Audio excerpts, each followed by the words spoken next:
बाकी syllabus point of view पाहिलं तर आता बोलल्याप्रमाणे पब्लिक ऍडमिनिस्ट्रेशन आणि हे ज्यांचे ज्यांचे सिलेबस मिळतात, जे पॉइंट्स आहेत त्याचे जे की पॉइंट्स आहेत, त्या की पॉइंटच्या भोवती लकीली आजकाल मटेरियल खूप अवेलेबल आहे, नेटवरती पण बरंचसं आहे.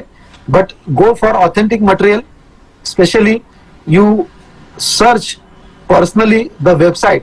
फॉर एक्झाम्पल MMRD ची वेबसाईट चेक करायची, तिथे त्या टॅबला किती कुठली माहिती आहे, ऑन गोईंग प्रोजेक्ट काय आहेत, काय थीम आहे, what is the reason MMRD established, all that. त्यांच्या वेबसाईट एक CDP म्हणून पण असेल, सिटी डेव्हलपमेंट प्लॅन, जो BMC करते DP plan, development plan, that is 20 वर्षांनी येत असतो. जसं आता 2034 सुरू आहे रिसेंटली. तसंच एक MMR रिजन साठी MMRDचा एक सिटी डेव्हलपमेंट प्लॅन असतो. तर त्यामुळे तुम्हाला एक ब्रॉडली व्ह्यू येतो, समजतो. त्यामध्ये छोटे छोटे टर्म्स असतात. सॅटिस,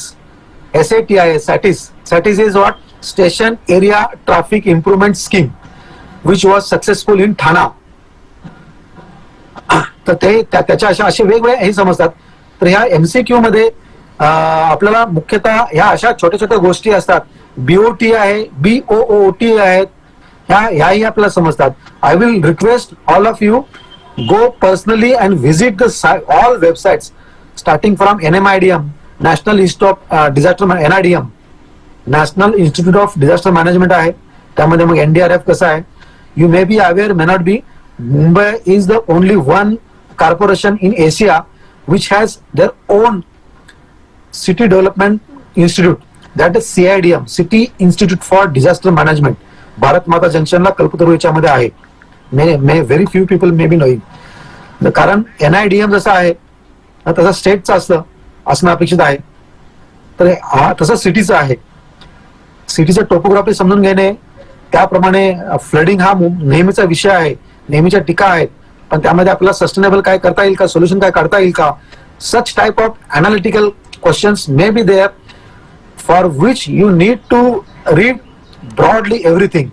keep the syllabus no doubt in front of you, but in that all related that कोणताही एखादा पॉइंट असेल, कीवर्ड, त्या कीवर्डचे जेवढे पण अँगल्स वेगवेगळे असतील, पॉझिटिव्ह, निगेटिव्ह, देन फोरकास्टिंग, आधी काय होतं हिस्ट्री त्याची, हे सगळ्या वेगवेगळ्या अँगलने तुम्ही त्या पॉइंटनुसार तुम्ही ते काम करायला हवं आणि ते स्वतःचे पॉइंट्स लिहायला हवं.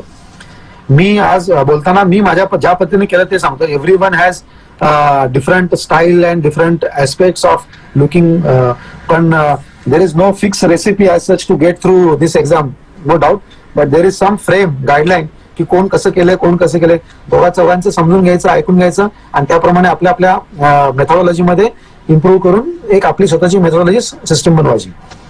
तर NIDM ची इन्स्टिट्यूट सांगितले तसे त्याप्रमाणे म्हाडाची असेल, SRA असेल, ह्या सगळ्या इन्स्टिट्यूट ज्या बनलेल्या आहेत त्याचा फंडामेंटल समजून घेणं खूप गरजेचं आहे. कारण जेव्हा लॉजिकल क्वेश्चन, काही बरेचसे फॅक्च्युअल क्वेश्चन जे असतात MCQ मध्ये, तसे काही लॉजिकल क्वेश्चन असतात. जर तुम्हाला हे बॅकग्राऊंड समजलं, then you can think in that way. So at least attempt for that. But while attempting also you should tick the questions those who find sure shot first of all पहिल्या round मध्ये. पहिल्या round मध्ये जाताना सलग पूर्णपणे question paper सोडवण्याची काय आवश्यकता नाहीये. जे पटकन जमतं आणि यू आर शुअर शॉट ते अटेम्प्ट करणं गरजेचं आहे. त्याच्या जे जमत नाही त्याला राऊंड करणे आणि पुढे जाणे, म्हणजे नेक्स्ट राऊंडला फक्त राऊंड वाले पाहायचे. म्हणजे हे वेगवेगळ्या टेक्निक आहेत. You might have gone through this. आणि मग त्यामध्ये मग आपल्याला जर 50-50 वाटत असेल, then you take chance. Because only MCQ exam असल्यामुळे कट थ्रोट कॉम्पिटिशन असणार आहे, भरपूर जागा आहेत. त्यामुळे before answering any question you should think properly and then only attempt. It doesn't mean that की शेवटचे 3-4 राहिले, 5-6 राहिले म्हणून मी तुक्के मारतो, तिथेच निगेटिव्ह मार्किंग असणार आहे. त्यामुळे तिथे असा त्याचा पण एक अंदाज घ्यायचा आणि त्याप्रमाणे जायचं आहे. या व्यतिरिक्त जे लिगलचे क्वेश्चन आहेत, विशेषतः लॉ खूप कमी आहेत. लास्ट टाइमला जो 73rd अमेंडमेंट जी ऍक्ट आहे आपली 1992 ची झालेली आहे, त्यामध्ये 50 TT म्हणून हा MMC ऍक्ट मध्ये झालेला आहे, ज्या वॉर्ड कमिटी स्थापन झालेल्या आहेत. दोज आर स्टॅच्युटरी बॉडीज नाव. प्रभाग समिती किती आहेत त्या आहेत, तशा क्वेश्चन्स काही येऊ शकतात. पण ते करताना त्याचा प्रोव्हिजन काय होती 73rd अमेंडमेंट 74th अमेंडमेंट. पण surprising to me also last during my attempt also there were some questions about ग्रामसभा. म्हणजे पेपर सेटरची मानसिकता आपल्याला समजून घेणं अपेक्षित आहे. Though you are preparing for urban management, though you are aspiring for urban management, but you should know at least what is local self government.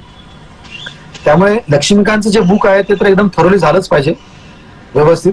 पण एक broadly all institute for local self government जे बांद्राला office आहे त्यांचे एक बुकचा set मिळतो पूर्ण totally.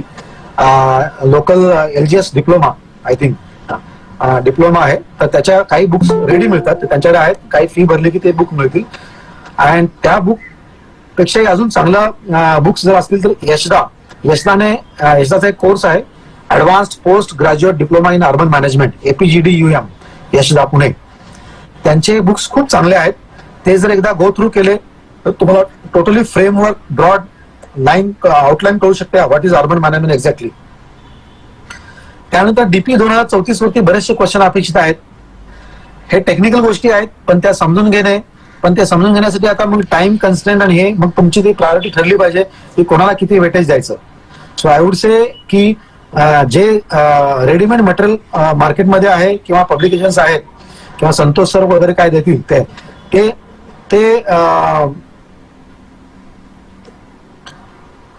त्याच्यावरती तुम्ही स्टेप बाय स्टेप SOP प्रमाणे जायला पाहिजे. कारण बाकीचा वेळ जो आहे, कारण हे तर स्कोरिंग आहे त्यामुळे याच्यामध्ये स्कोर मिळालाच पाहिजे.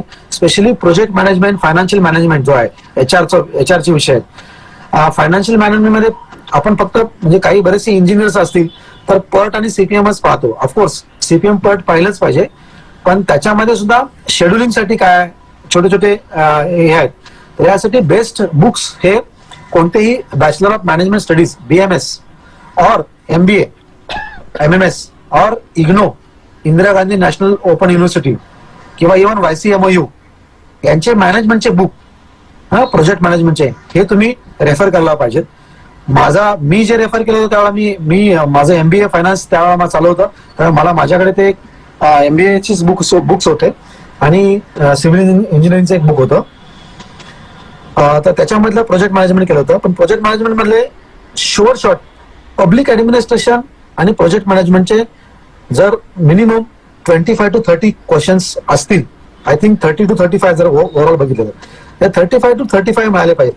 तेवढी आपली तयारी पाहिजे.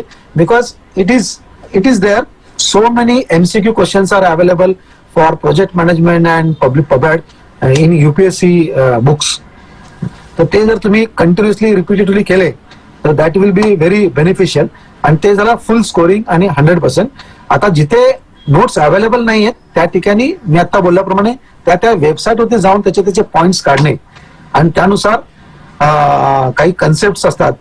आता urban prowl, what is urban sprawl? Urban sprawl माहिती आहे, मेगा सिटी म्हणजे काय, मेट्रो म्हणजे काय. तर ह्या ज्या अर्बनच्या गोष्टी आहेत या सुद्धा आपल्याला विकिपीडियावरती सुद्धा बऱ्याचशा मिळतात. विकिपीडियावरती ऑथेंटिसिटी आहे, but still you need to refer authentic books or some I can say some dictionaries are available for urban management, but I don't think की हे थोडं टाइम आहे लिटल मध्ये जाण्याचं.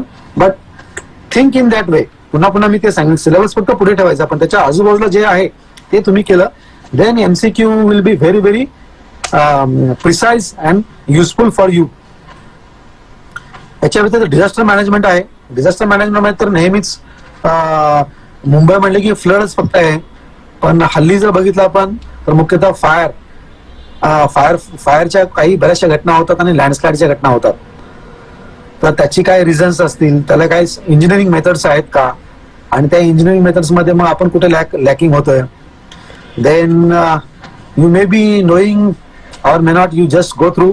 पनवेल जवळ आपली एक मोठी प्लेट आहे, ज्या टेक्टॉनिक प्लेट्स आहेत तशा मोठ्या थ्रूआउट ग्लोब 5 आहेत, पण त्यापैकी जी त्याच्यामध्ये सब डिव्हिजन्स खूप आहेत. तर पनवेलला तो एपी सेंटर आहे आणि दॅट एपी सेंटर म्हणजे मग अर्थक्वेक झाल्यानंतर काय होऊ शकतं how mangroves can be used as a buffer. Then very few cities in the world have green lungs like Sanjay Gandhi National Park. तसे पण काही क्वेश्चन येऊ शकतात. बाकी तर सिटी इन्फ्रास्ट्रक्चर, ट्रान्सपोर्टेशन मोड, अगदी हायवेवरून जाताना किंवा सीलिंगचे काही विषय आहेत, त्या point of view transportation is a very big issue आहे. तो जर सॉल्व्ह करायचा असेल ट्रॅफिक इश्यूज, तर त्यामध्ये वेगवेगळे पर्याय कसे निवडले पाहिजेत, काय आहेत. मुंबईमध्ये आता मेट्रो आय थिंक 9 पर्यंत MMR रिजन मध्ये 9 की 12 झालेले जातात. तर त्याचे पूर्ण नोड आपल्याला माहित असायला पाहिजेत.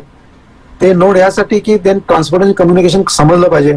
नावाशेवा शिवडी सीलिंग जो येतोय तो शिवडी पासून पुढे बांद्रा वर्ली सिंगला कनेक्ट करतोय आपण. त्याचा काय अलाइनमेंट, त्याच्यामध्ये काही इश्यूज आहेत का, लँड ऍक्विजिशनचे काही इश्यू आहेत का, जोगेश्वरी विक्रोली लिंक रोड जो आहे त्याच्यामध्ये काही इश्यू आले होते.